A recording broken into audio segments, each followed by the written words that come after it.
Have you forgotten yet? For the world's events have rumbled on since those gagged days, like traffic checked while at the crossing of city ways. And the haunted gap in your mind has filled with thoughts that flow like clouds in the lit heaven of life, and you're a man reprieved to go, taking your peaceful share of time with joy to spare. But the past is just the same, and war's a bloody game. Have you forgotten yet?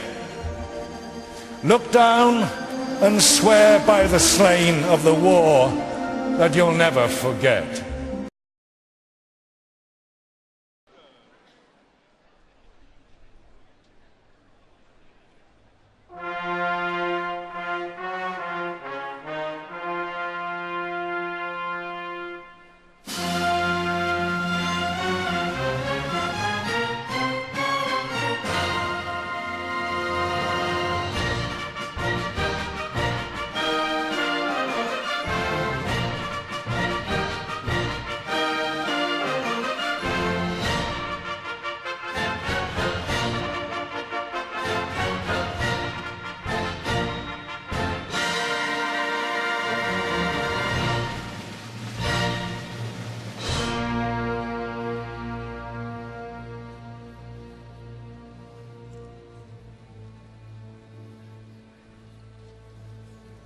In Flanders fields, the poppies blow between the crosses, row on row that mark our place. And in the sky, the larks still bravely singing fly, scarce heard amid the guns below.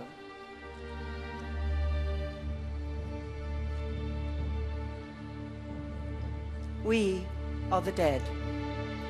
Short days ago we lived, felt dawn, saw sunset glow, loved and were loved, and now we lie in Flanders fields.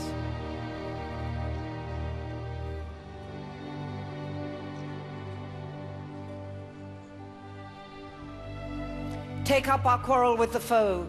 To you from failing hands we throw the torch. Be yours to hold it high. If ye break faith with us who die, we shall not sleep, though poppies grow in Flanders field.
Passchendaele was remembered by many soldiers as the most horrific battle of the First World War.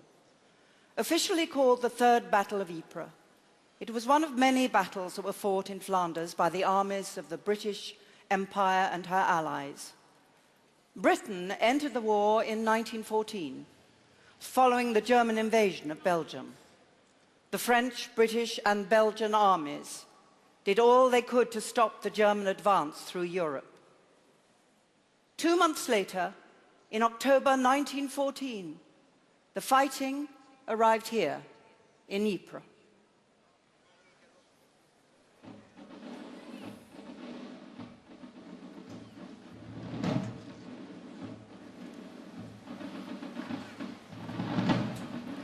From the diary of Pastor van Wallichem, 13th of October 1914. The sound of the guns could be heard from early in the morning. Loud, violent, getting nearer all the time. No doubt the Germans are driven back. At about 7:30 in the morning, a dozen German soldiers entered the village. They had a careful look around and then departed as quickly as they had come. Half an hour later, 3 armored cars arrived. Everyone was saying, "The Germans are back!" But they were English and Belgian. What a relief. Later in the afternoon, 150 French soldiers marched past Hallebast. And so, we had seen the troops of 4 different armies in a single day. German, Belgian, English, and French.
Father Camille de Lare, pastor St. Peter's Parish, Ypres. Wednesday, 14th of October. A powerful British army, about 40,000 men, admirably equipped, took possession of the city. Most were only walking through. Corporal Charlie Park, 2nd Gordon Highlanders, 7th Division. On the 14th of October, the 7th Division, halfway to being convinced that the war would be over before they had participated, came to Ypres. We had marched 103 miles, of which the last 40 miles had been covered in under 40 hours. To the weary British, Ypres seemed as peaceful and welcoming as Lyndhurst after a long march through the New Forest. The quaint old-fashioned Flemish town lies sleepily by the side of a serene, tree-shaded canal and seemed very remote from war.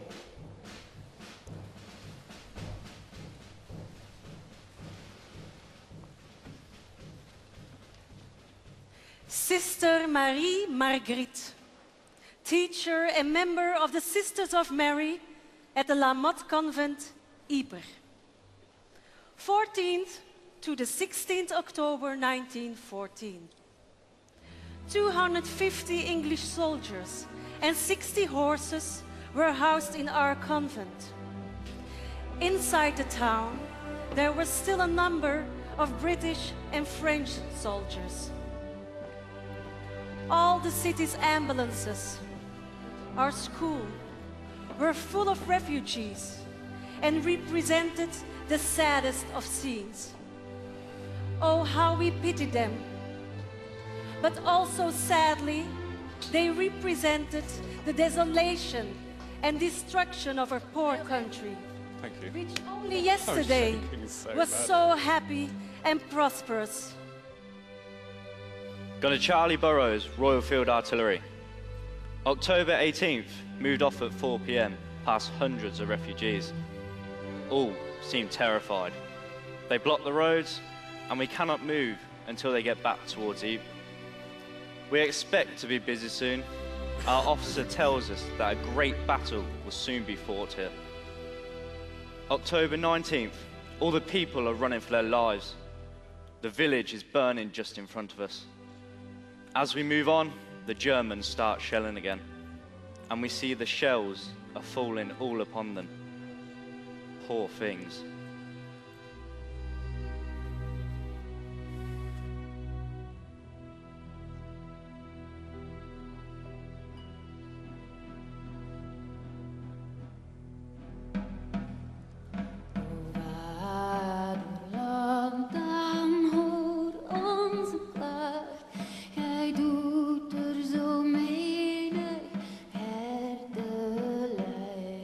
Gemaakt ons vrij.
Corporal John Lucy, Royal Irish Rifles, November 1914. The dwindling regular battalions faced assault after assault. The fighting was tremendous and the slaughter such as none had envisaged. Practically every unit had lost 3/4 of its fighting strength. Yet fresh German attacks kept coming on, and more enemy batteries thickened the circle of guns threatening Ypres. Father Camille de Lara, Pastor St. Peter's Parish, Ypres, May 1915. As I am writing, no less than 5 shells have fallen through the roof that shelters me. Permission to stay here has been revoked and we must evacuate before 6 p.m. The shrapnel is still exploding on the outskirts of the city. 4 horses are bathing in their blood in the market square. We see bloodstains from far away in the Rue du Beurre, but not a soul is alive.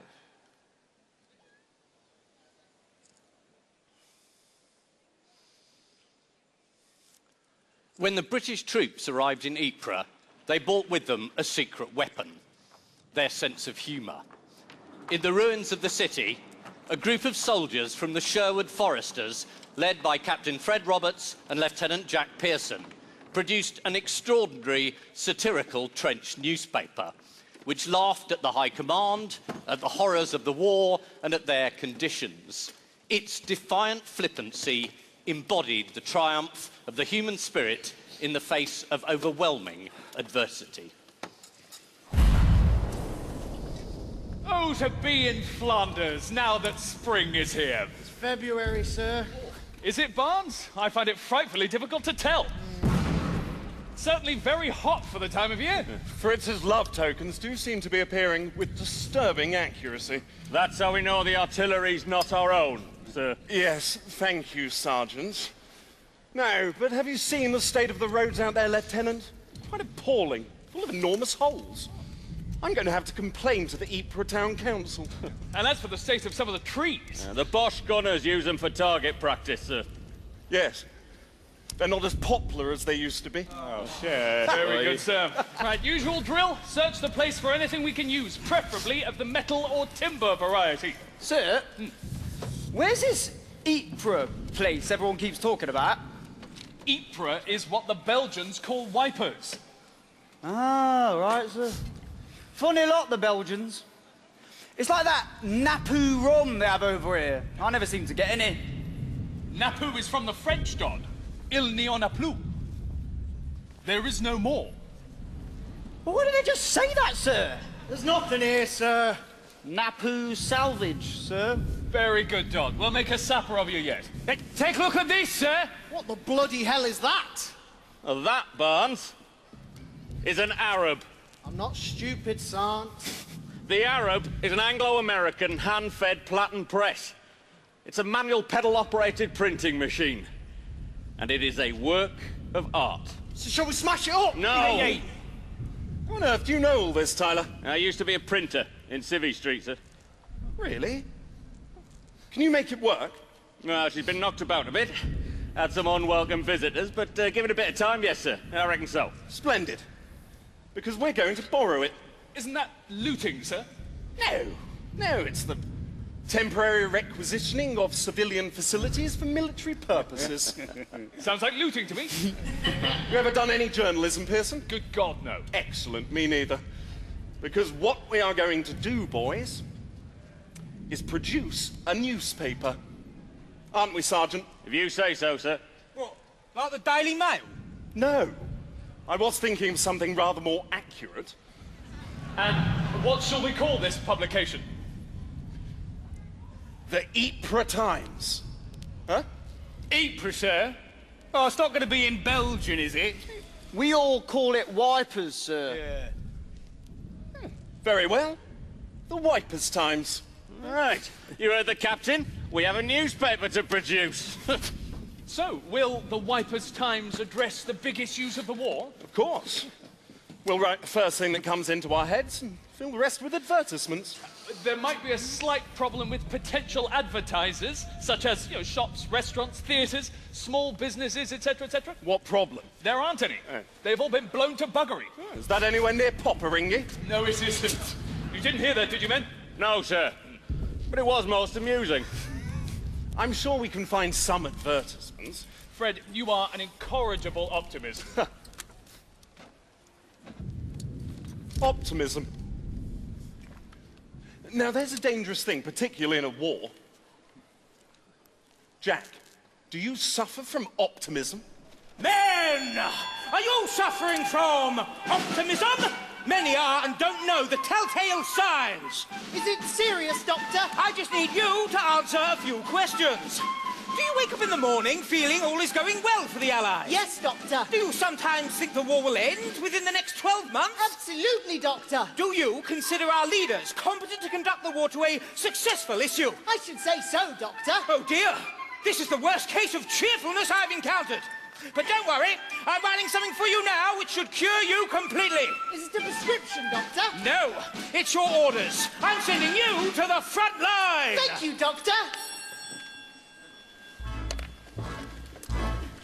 Take a wilderness of ruin, spread with mud some 6 feet deep. In this mud now cut some channels, then you have the line we keep. Now you get some wire that's spiky, throw it round outside your line. Get some pickets, drive it tightly, and round these your wire entwine. Get a lot of Huns and plant them in a ditch across the way. Now you have a war in the making, as we hear from day to day.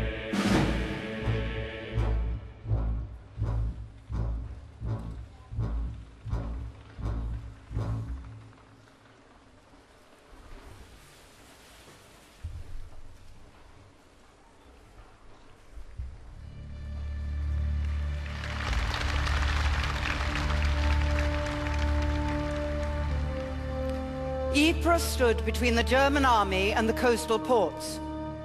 Right here, the Allies halted the German advance in what became known as the First Battle of Ypres. After fighting to a stalemate, both sides dug in, forming the Western Front, a 440-mile trench system that snaked from the North Sea to Switzerland. To the east of the city, the German army held the high ground, small hills that dominated the area. The Allies were surrounded on 3 sides in what came to be called the Ypres salient.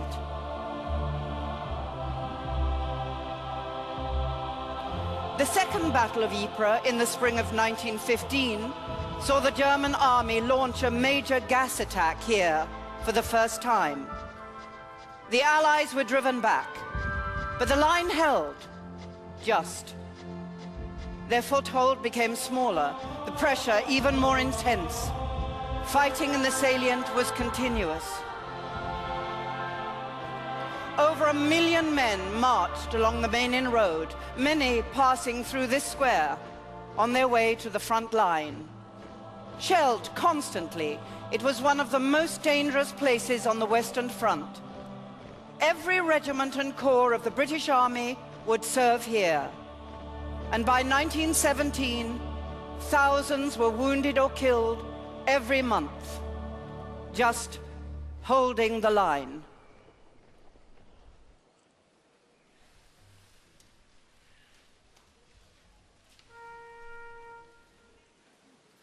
Far, far from Ypres I long to be, where German snipers can't get at me. Damp is my dugout, cold are my feet, waiting for whiz-bangs to send me to sleep.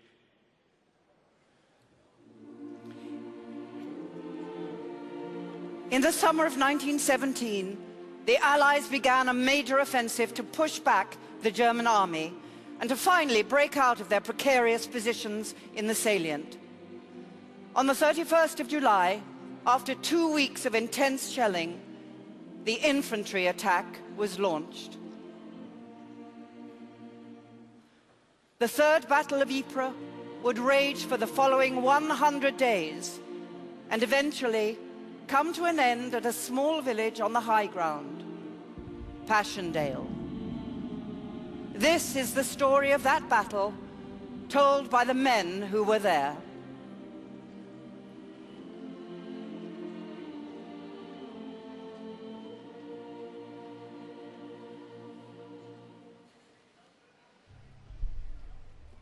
I was 19 years of age.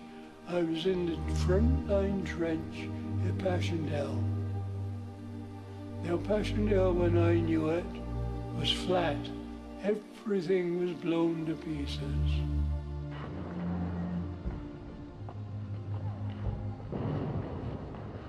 On that morning, the 31st of July, we were told we were going over the top.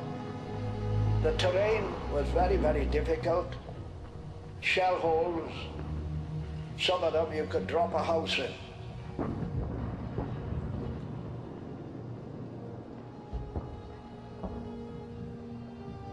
We entered the front line. Shell holes over shell holes, all filled with water. On the other side, there were the snipers, and they were very good marksmen. And the artillery fired at everyone whom they saw in these fields.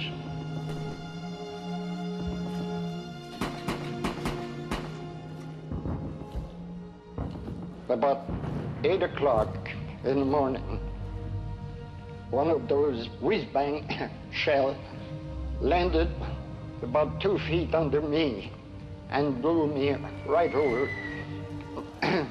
the whole place, and my section was almost buried, but fortunately the shell did not explode, thank God.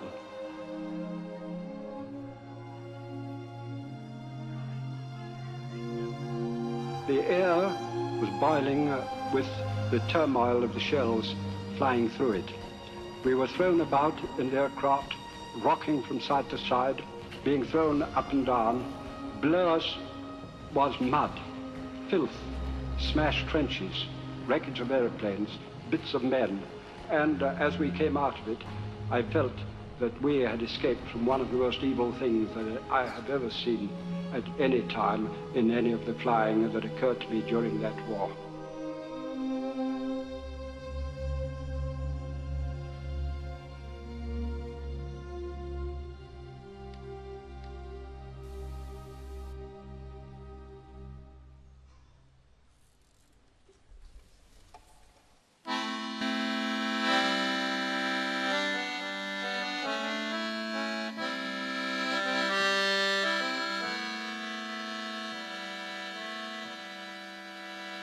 And I'll wager a hat full of guineas against all of the songs you can sing, that someday you'll love and the next day you'll lose, and winter will turn into spring, and the snow falls, the wind calls, and the year turns round again.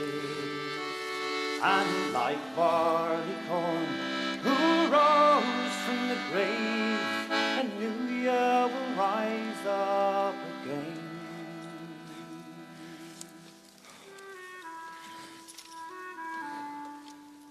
Father used to tell me that when he was a little un, he used to get himself in all sorts of trouble.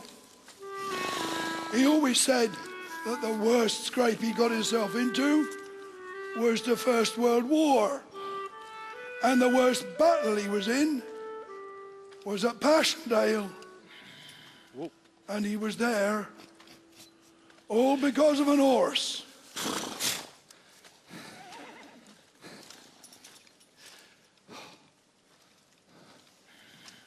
He was a farm boy when the war broke out.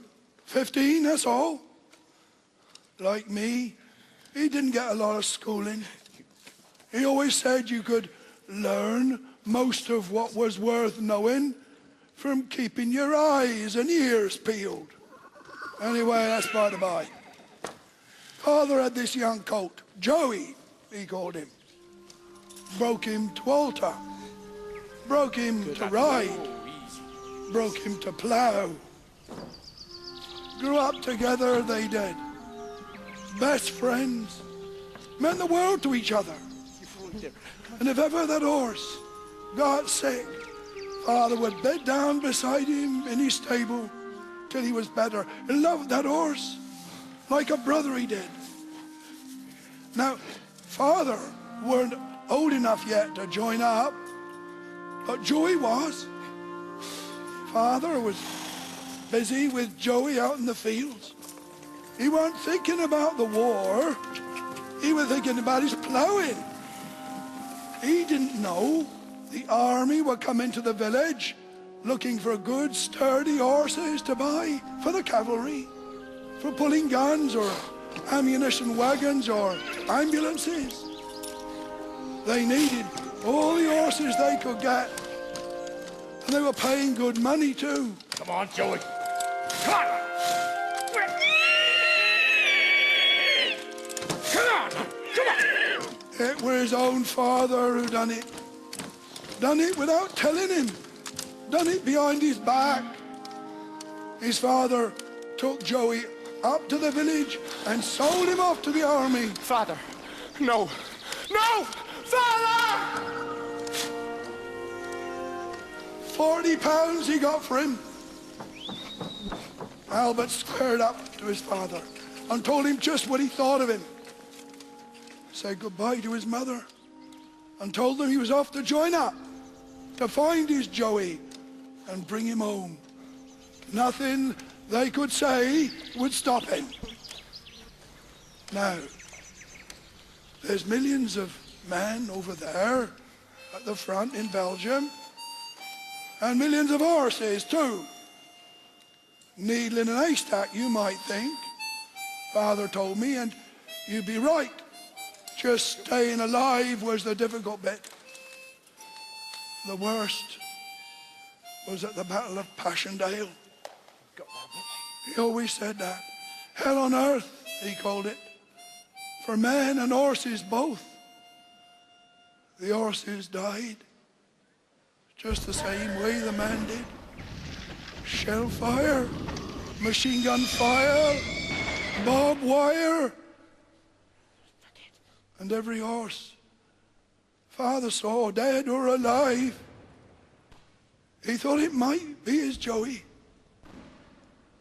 Then, at first light one grey, misty morning, Father's on stand 2 in the trenches, on lookout for German attack.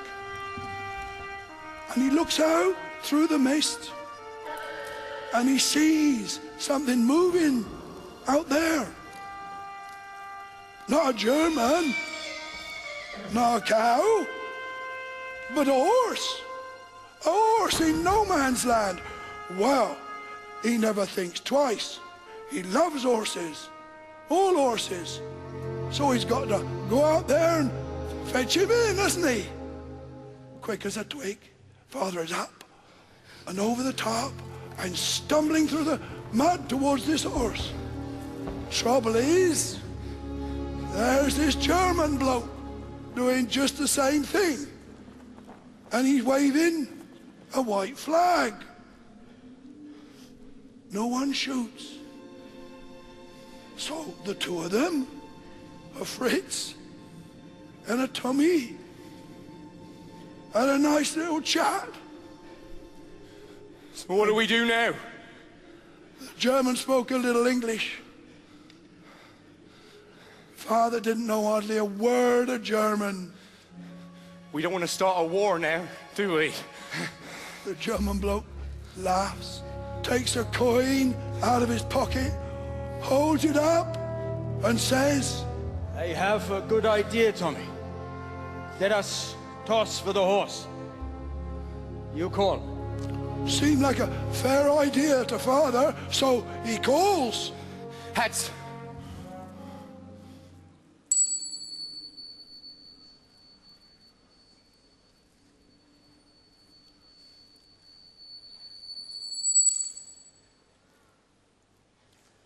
That, I'm afraid to say, is the face of my Kaiser looking up at me. He does not look pleased. The two of them shook hands and wished each other well. Auf Wiedersehen, Tommy. Same to you, Fritz.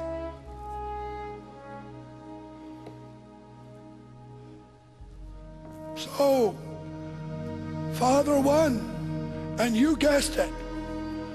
When they got that horse back to the veterinary hospital and cleaned him down, and that took some doing, Father said, it was his Joey standing there.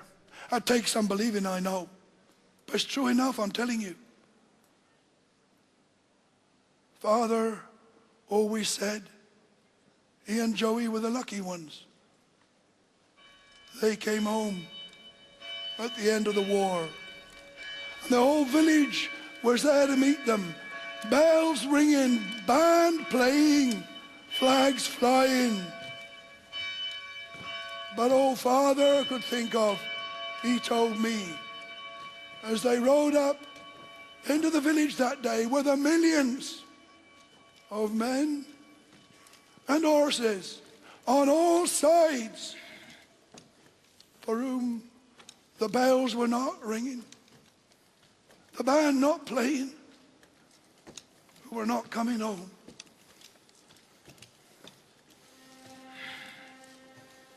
The lambkin in the manger, the light upon the lea, the moorland yields to glory, the shepherds bend the knee, and all are wrapped in grace, and all are gifted worth. Peace walks upon this blessed land. Peace walks upon this blessed land. Peace walks upon this blessed land. Goodwill upon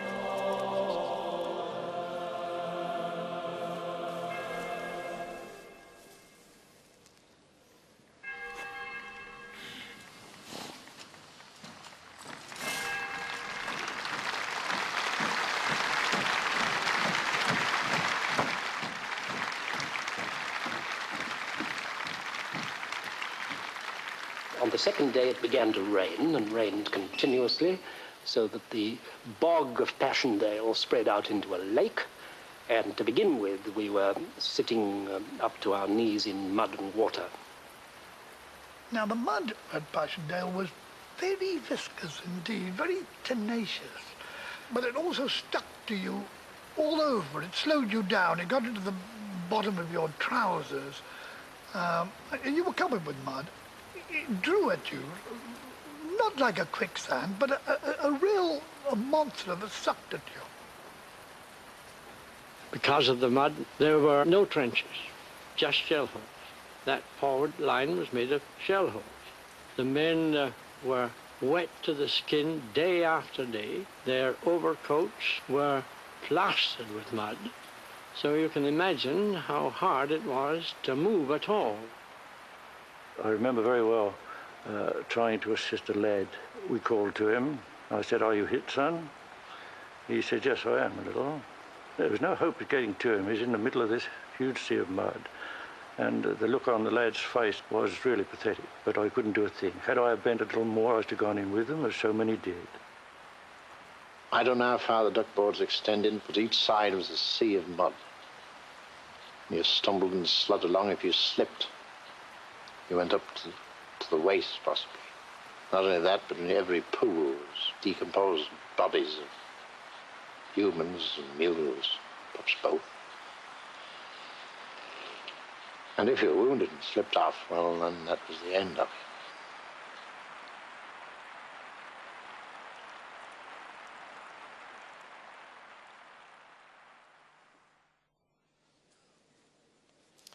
Incredibly, the Ypres Times continued to be produced throughout the war, even though the Sherwood Foresters were involved in the heaviest fighting, with both editors, Roberts and Pearson, winning the Military Cross. Amidst all the carnage, including the Battle of Passchendaele, the paper's mix of subversive humour, silly jokes and poignant poems provided an unlikely but very British form of morale boosting, and the Ypres Times was hugely popular in the trenches. 0-4. So what's the plan, sir?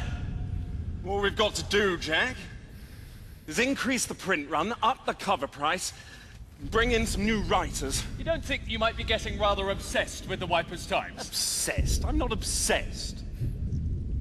Sergeant Tyler? Sir?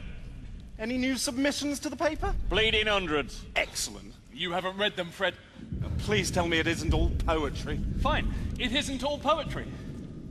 But that's a lie. It is all poetry. Damn and blast. Alert the medical orderlies. We have an outbreak of poetitis. Where's Henderson? Oh, sorry, sir. Call of nature. Number 2 ammo dump. Spare us the detail, Hendo. I'll tell you what, though, that Ypres Times does what it says on the cover. Very handy. Do you ever get used to the noise, Barnsey? It's not so bad. Are you joking? What did you do before you joined up? Worked on a farm. I work down the mines. So this is a picnic. And I was a machine worker digging on the underground. So you won't hear us complaining about the noise. No, I won't, because it's so bloody noisy. Nice one, Dotty. 0-3. So what do you really think of the poetry? I think poetry is essential to the modern battlefield, sir. A bit like mud. If only it were just mud. Probably better not to dwell on the unmentionables. Best left unsaid. Well, that's why I'd rather think about the paper. You know? It's important to me because... well, because it's not important. Oh dear. You're getting aphoristic. Am I? My apologies. Excuse me for asking, sir, but there's a rumour going round. Is this the big push? I'm afraid such information's a bit hush-hush, Dot. Who on earth told you that? The Germans, sir. They're shouting out across no man's land. Yes, well, perhaps not the best-kept military secret in the history of the British Army. However, I do have some good news, lads. Sir? All you men are to receive chevrons. What's a chevron, sir? It's a small V-shaped piece of coloured cloth, Yates, to be sewn onto your tunic to denote active service overseas. How we've managed to sleep at night without our chevrons is one of the astounding features of the war. If only I got me blooming chevron, sir, I could die happy. 0-2. Rum ration, Sergeant. Is there time to give the boys a tot? Yes, sir. Cheers, son.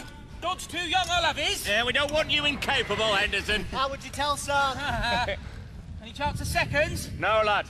Bad for your health. Have some water. Water? Water's not for drinking, Sergeant. It's for putting in the radiators of the staff officers' cars.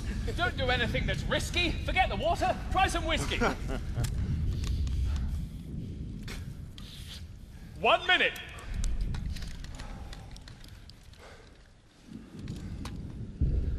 No jokes, then? Bit short on jokes.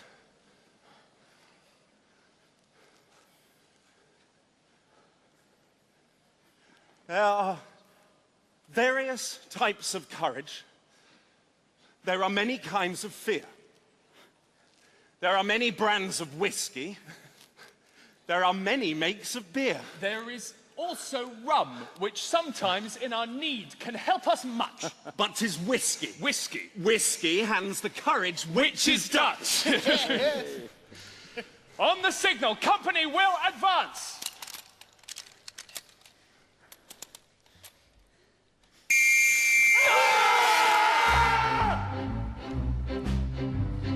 There are various types of courage, there are many kinds of fear.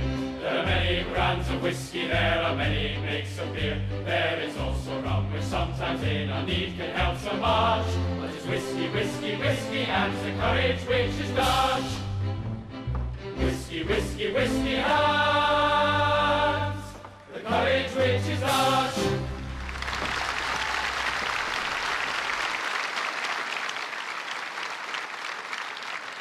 Over the whole of Passchendaele, there was a smell. It was a sweet smell. It was a smell of decaying bodies or decayed bodies, men, mules. Now, you got this smell more strongly and more strongly as you got towards the front line because the shells were churning it up. You see, the ground was full of these dead bodies. And over that was a very strong smell, and if it got stronger, it was dangerous. It was chlorine gas.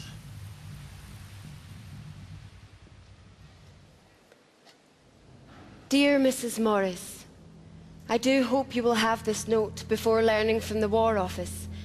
Your son, Lieutenant J.G. Morris, was admitted to our ambulance about 9 o'clock this morning, suffering from abdominal wounds, and is very dangerously ill.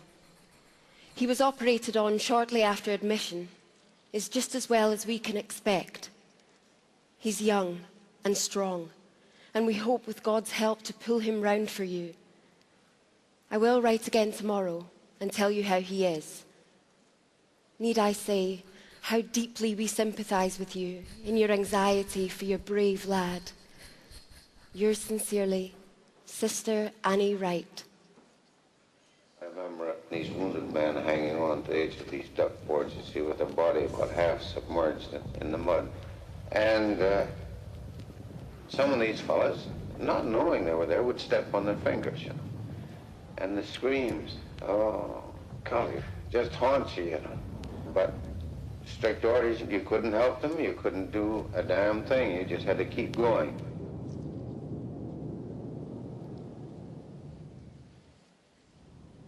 Dear Mrs. Morris, your son, I'm sorry to say, is not nearly so well this morning.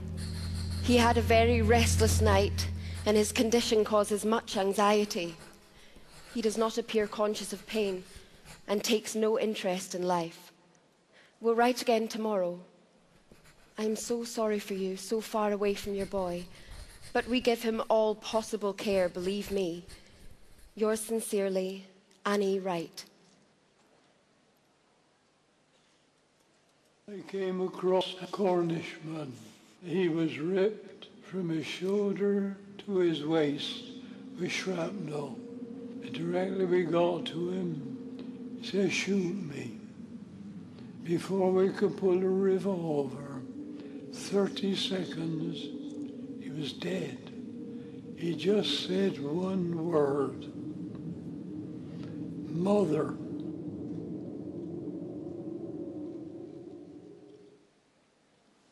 Dear Mrs. Morris, your wire came this morning just an hour too late, your dear boy having passed peacefully away at 9 o'clock. Sister Rickard was with him. She took this little piece of hair for you. She also put some white flowers in his hands in your name, and she was very, very good to him. It may be of some comfort for you to know he didn't suffer. I cannot tell you how sorry we are not to have been able to save him for you. But really, if you'd only seen how wearied he'd looked, you would not grudge him rest. With deepest sympathy with all his friends, yours sincerely, Annie Wright.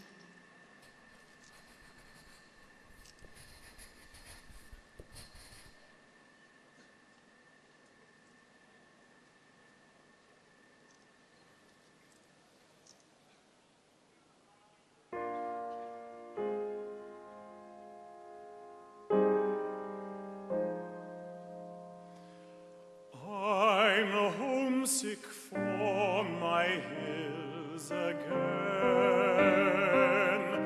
my hills again.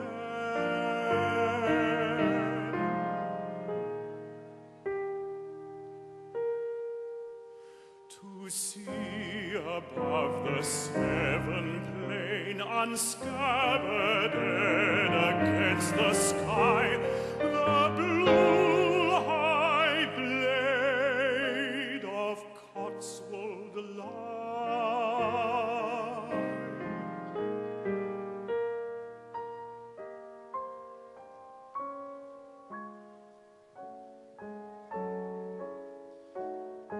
The giant clouds go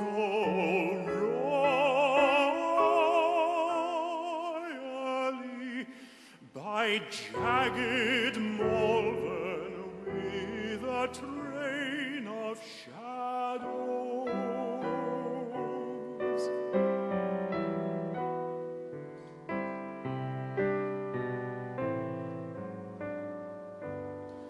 Where the land is low, like a huge imprisoning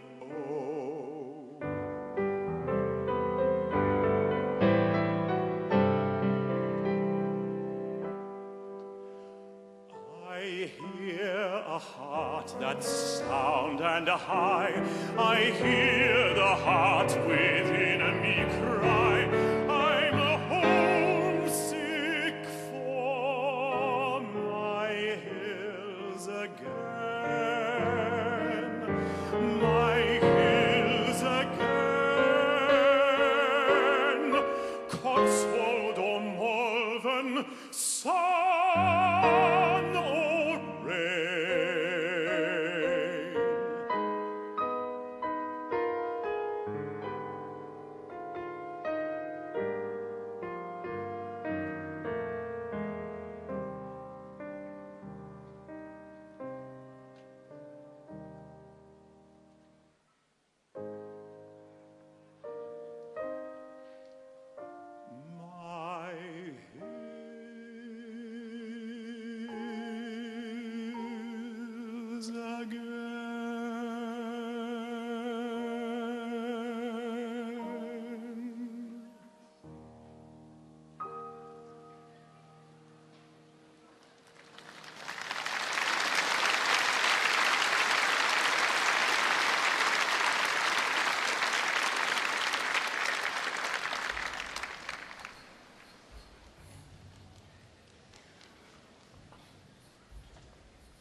My darling Lizzie, at last I have the opportunity of writing to you a real letter. In the first place, dearest, I trust you and the children are quite well. I'm sorry to say that nearly all the boys from the 7th that came out with me have gone under, poor fellows. We are expecting to go up again in 2 or 3 days. So, dearest, pray hard for me. Dear Lizzie, it's nearly 6 months now since I saw you. How I long for you and the children. God bless you all. I love you more than ever. I long to take you in my arms again. What a lot of love we have missed. But please God, it will make it all the sweeter when I see you. I often take your photo out of my pocket, and I look at your dear face and think of the times we have had together. Some lovely days, eh, love? And when I think again of some of the worry I have caused you, it makes me only the more eager to get home to you, to atone for all the worry and anxious moments you have had to put up with. Out here, dear, we're all pals. What one hasn't got, the other has. We try to share each other's troubles, get each other out of danger. You wouldn't believe the humanity between men out here. Please God, it won't be long before this war is over. We are pushing old Fritz back, and don't think he will stand the British boys much longer. And then we will try and keep a nice home. I will know the value of one now. Well, darling, I don't think I can say any more at present.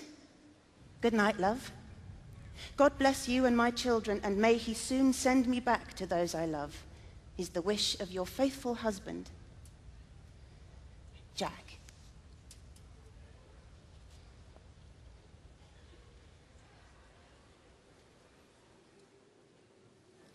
When Jack's letters stopped, every effort was made by his family to find him. On the 4th of December 1917, Lizzie received a telegram informing her that Private Jack Mudd, 24th Battalion, London Regiment, was missing, presumed dead.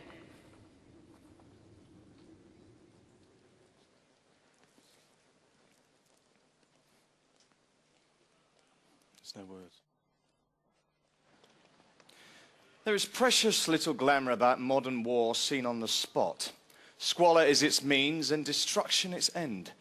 Everyone is homeless. And the homeless man, for all his heroic cheerfulness, a most forlorn fellow. And so, here stands Talbot House, a refuge behind the lines, where British soldiers of all ranks can escape. All rank abandon ye who enter here. It was plain that it was up to the chaplains to open a place of their own, an institutional church to provide happiness for men, and also, if possible, a hostel for officers going on leave. And here I am, chaplain to the forces. I am a comic kind of creature in officer's kit, but people are getting used to me and my queer, unmilitary way. My job here is of the kind I more or less understand, i.e. being friendly to all comers without any of the regimental business to bother me. Come along in and have a look around. Don't dally on the doormat, it is a custom to neglect. Here is the entrance hall. On the left hand, its walls are covered with maps, not of the war, but of Blighty. See how the London we love, without knowing it is worn away by the faithful fingers of your fellow citizens. Looking straight through the hall, you catch a glimpse of a well-kept garden where men bask as in St. James's Park. Come into the garden and forget about the war.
Nights are getting very lonely, days are very long. I'm growing weary only, listening for your song. Old remembrances are thronging through my memory, thronging till it seems the world is full of dreams, just to call you back to me. There's a long, long trail a-winding into the land of my dreams, where the nightingales are singing and the white moon beams. There's a long, long night awaiting until my dreams all come true, till the day that I'll be going down that long, long trail with you.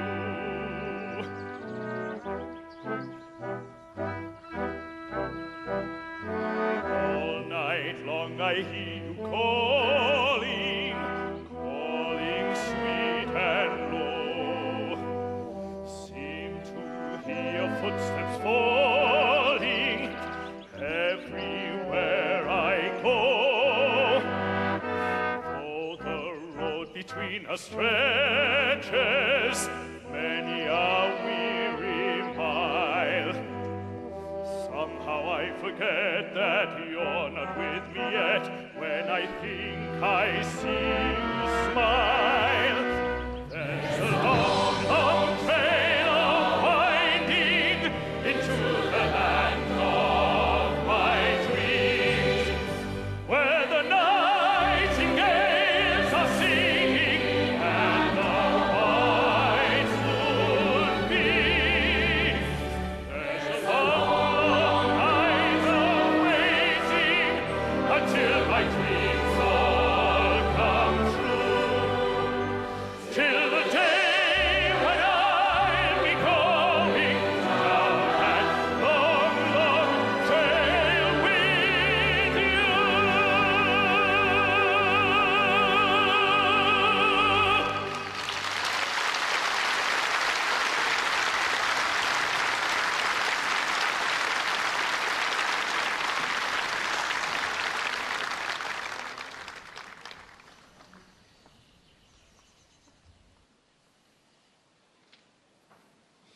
Lieutenant Edmund Blunden, MC, fought at 3rd Ypres. He would later recall vividly entertainment behind the lines in his poem, Concert Party, Bussenboom.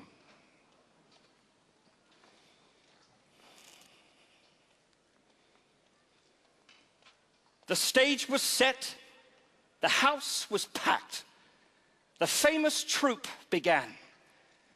Our laughter thundered act by act, time light as sunbeams ran. Dance sprang and spun, and neared and fled. Jest chirped at gayest pitch. Rhythm dazzled, action sped, most comically rich. With generals and lame privates both, such charms worked wonders. Till the show was over. Lagging loath, we faced the sunset chill. And standing on the sandy way, with the cracked church peering past, we heard another matinee.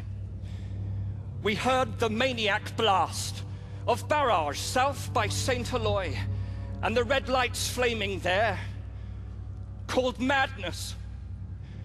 Come, my bonny boy, and dance to the latest air. To this new concert, white we stood, cold certainly held our breath, while men in tunnels below Larch Wood were kicking men to death.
By the end of 1917, the city of Ypres was in ruins, and the magnificent cloth hall reduced to rubble.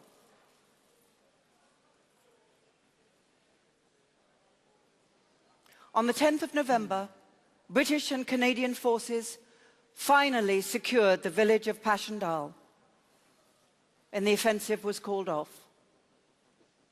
Paul Nash served on the Ypres salient in early 1917. Following an injury, he returned as an official war artist in the final stages of the battle. On the 13th of November 1917, he wrote home to his wife, Margaret. I have just returned last night from a visit to brigade headquarters up the line, and I shall not forget it as long as I live. I have seen the most frightful nightmare of a country more conceived by Dante or Poe than by nature. It's unspeakable, utterly indescribable. In the 15 drawings I have made, I may give you some idea of its horror, but only in being in it and of it can ever make you sensible of its dreadful nature and of what our men have to face. We all have vague notions of the terror of a battle, but no pen or drawing can convey this country. The rain drives on. The stinking mud becomes more evilly yellow. The shell holes fill up with green-white water. The roads and tracks are covered in inches of slime. The black dying trees ooze and sweat, and the shells never cease. They plunge into the grave which is this land. One huge grave, and cast up on it the poor dead. It is unspeakable, godless, and hopeless. I am no longer an artist, interested and curious. I am a messenger who will bring back word from the men who are fighting to those who want the war to go on forever. Feeble, inarticulate will be my message, but it will have a bitter truth, and may it burn their lousy souls.